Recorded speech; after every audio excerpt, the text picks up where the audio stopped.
I had never heard of a healthy woman or even a woman my age having a heart attack.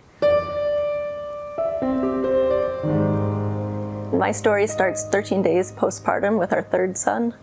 It had been a healthy pregnancy and delivery.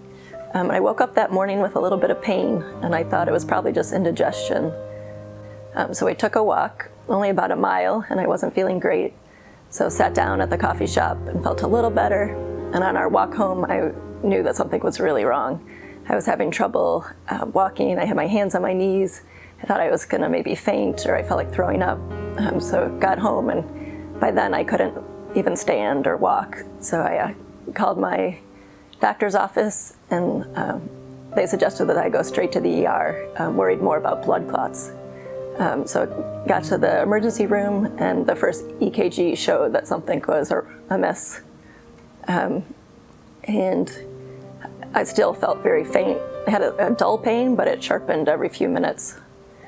So stayed in the hospital overnight, and they were able to do an angiogram the next day, and that's when they discovered quite a bit of SCAD.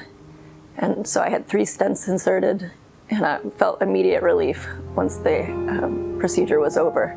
So stayed 2 more nights overnight, and have been medically managed ever since, and started cardiac rehab and have been doing great.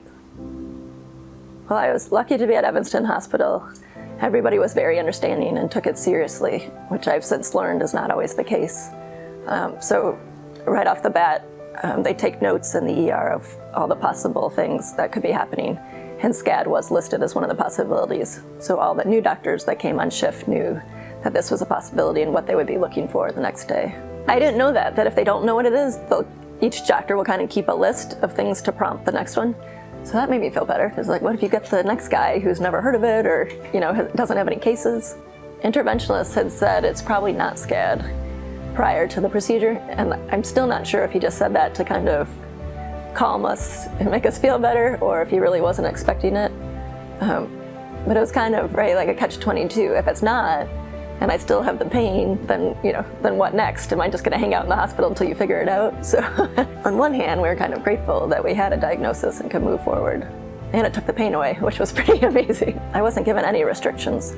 So once I graduated from cardiac rehab, they basically said, go on with your life, go for it. So I'm able to work out as I used to, able to run, able to do any sports that I'd like, and don't really have any concerns about my heart. There's not really a history of it in my family.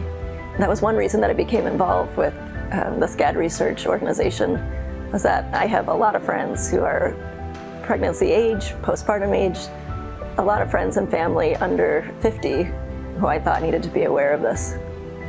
So they told me that I would not meet many people with the same diagnosis, but they were aware of the Facebook group that had been started. They were aware of Mayo Clinic's registry that they were trying to add people to. So I am my cardiologist's second SCAD patient, but it's great to be at the walk every year. This will only be my second, but it's great to be at the walk, to meet other survivors, to exchange stories, to feel like you're not alone. I think 9 years ago it would have been really frightening. Had it happened earlier, prior to social media being a bigger deal, prior to so many more cases, I think it would have. It's probably true that there's probably a lot of people 10 to 15 years ago who didn't meet anyone for years. That you have to listen to your body. I was 36 at the time, and had just had a healthy baby. We were home. I was feeling pretty good, a little bit tired from having 3 young kids, but this was the farthest thing from my mind. And even in the ER, I think they were thinking it's pretty unlikely that it would be a SCAD heart attack or something else as rare and underdiagnosed.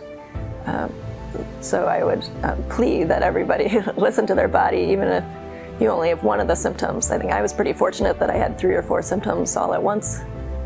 So it really demanded my attention. But even if you have 1 or 2 things that feel off, it's so important to get checked out. I was fortunate that I feel like I was always believed. That I was never missed for an anxiety attack or emotional after having a baby, or lack of sleep. My guess on why my SCAD was picked up so quickly is that partially luck, but also being at a teaching hospital, and sometimes maybe just the timing. It's just so happened that a Mayo Clinic article had come out about SCAD just a day or 2 prior. So very lucky that I was top of mind of the residents and the interns. And at each step, from the emergency room to the cardiac ICU, everybody was aware of it. And I think there's a lot of hospitals and places in the country that still are not familiar with it, even across the world. That's what happens with a rare, underdiagnosed condition until we start talking about it and people start taking it seriously and start believing their patients that we are the best. Right? We know our body's the best, better than a physician that you may never have seen before. And it's time to take it seriously.